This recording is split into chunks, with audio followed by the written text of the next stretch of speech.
Coba deh, lihat benda-benda di sekitar kita. Ada banyak banget hal yang saking biasanya, kita sampai lupa buat bertanya. Salah satunya benda yang langsung kita cari pas langit mulai mendung, tanpa pernah kepikiran dari mana sih asalnya. Nah, hari ini kita bakal bongkar kisah mengejutkan di balik sebuah payung. Coba jujur deh, kapan terakhir kali Anda bener-bener mikirin payung Anda? Mungkin pas lagi panik nyariin waktu hujan ya kan? Tapi gimana kalau saya bilang, benda sederhana ini sebetulnya adalah saksi bisu ribuan tahun sejarah peradaban manusia. Saksi soal kekuasaan, revolusi sosial, dan banyak lagi. Oke, jadi begini perjalanan kita nanti. Kita mulai dari ceritanya yang luar biasa. Terus kita telusuri kelahirannya di bawah matahari terik, gimana dia bisa menyebar ke seluruh dunia, lalu ada revolusi besar di tengah hujan, sampai akhirnya jadi payung untuk semua orang dan jadi cermin perubahan zaman kita. Gimana ceritanya ya, sebuah benda bisa berubah total? Dari yang tadinya simbol kekuasaan para dewa dan raja, sekarang jadi barang yang ada di hampir setiap rumah. Nah, inilah inti dari kisah payung, sebuah cerita tentang gimana status, teknologi, dan kebutuhan sehari-hari membentuk cara kita hidup. Petunjuk pertama soal fungsi asli payung itu ada di namanya. Umbrella itu asalnya dari kata Latin umbra, yang artinya bayangan. Ini langsung ngasih tahu kita sesuatu yang fundamental. Payung itu diciptakan bukan buat hujan, tapi buat neduh dari matahari. Coba deh kita lihat perbedaannya. Dulu, payung itu simbol kekuasaan yang eksklusif cuma buat Firaun. Sekarang ya alat praktis aja yang kita semua punya. Perubahan ini sebetulnya bukan cuma soal payung, tapi soal gimana dunia kita juga berubah. Dari masyarakat yang sangat hierarkis jadi jauh lebih setara.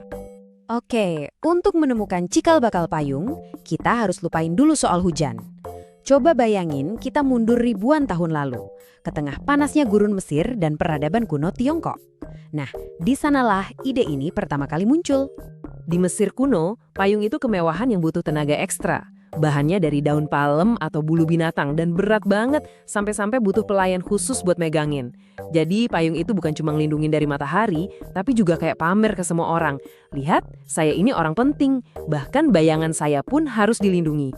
Nah, titik balik pertamanya terjadi di Tiongkok. Dengan cerdasnya, mereka pakai sutra dan kertas yang dilumuri minyak buat bikin sesuatu yang revolusioner. Payung yang nggak cuma nahan panas, tapi juga tahan air.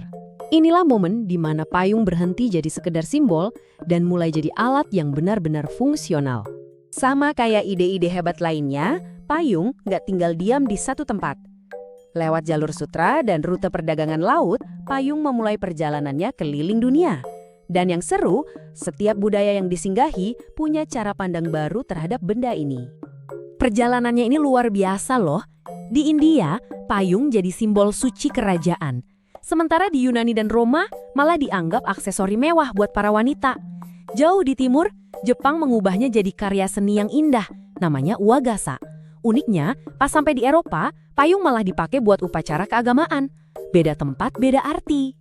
Nah, sekarang kita sampai di momen yang paling krusial. Selama berabad-abad di Eropa, pria yang bawa payung itu bakal diketawain. Tapi justru di tempat yang logikanya paling butuh payung, yaitu London yang sering banget hujan, sebuah revolusi kecil bakal segera terjadi. Coba bayangin ini, kamu seorang pria di London. Langitnya abu-abu, hujan mulai turun.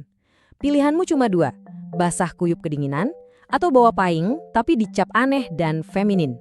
Nah, itulah aturan sosial yang kaku banget waktu itu. Logika seringkali kalah sama gengsi. Lalu muncullah seorang pemberani, Jonas Henway. Selama 30 tahun, dia nekat jalan-jalan di London yang basah kuyup sambil bawa payung. Dia diejek, dicemooh, apalagi sama kusir kereta yang jadi kehilangan pelanggan. Tapi Henway tetap bertahan, menantang sebuah kebiasaan sosial hanya dengan sebuah benda di tangannya. Dan ternyata kegigihannya membuahkan hasil. Logika akhirnya menang. Payung mulai diterima. Bahkan sampai dapat nama baru dalam bahasa Prancis, parapluie, yang artinya penangkal hujan. Sebuah kemenangan sederhana untuk akal sehat kita semua. Oke, pertarungan sosialnya sudah dimenangkan. Tapi payung waktu itu masih berat, gampang rusak, dan mahal. Sekarang tantangannya pindah ke bidang teknologi. Gimana caranya biar semua orang bisa punya payung? Jawabannya datang dari revolusi industri. Berkat penemuan rangka baja oleh Samuel Fox, payung yang tadinya berat dan rapuh sekarang jadi kuat tapi ringan. Pabrik-pabrik pun mulai memproduksinya secara massal. Hasilnya, payung nggak lagi cuma punya orang kaya. Payung sudah jadi milik semua orang. Nah, waktu payung udah jadi barang umum, ceritanya jadi beda lagi. Payung jadi cermin masyarakat di era Victoria. Jadi ada dua jenis, parasol beranda yang cantik buat para wanita, jadi semacam aksesori fashion, dan payung hitam yang kokoh buat para pria. Sebagai simbol kepraktisan dan status profesional, satu benda tapi punya dua identitas yang berbeda. Kisah payung ini nggak berhenti sampai di situ. Dia terus berubah, terus beradaptasi dengan kehidupan modern kita, dan bahkan mengambil peran-peran baru yang mungkin nggak pernah kita bayangkan sebelumnya. Kita akhirnya punya payung lipat yang praktis banget itu. Terus, payung jadi media iklan berjalan. Tapi, transformasi yang paling kuat mungkin terjadi saat dia kembali jadi sebuah simbol.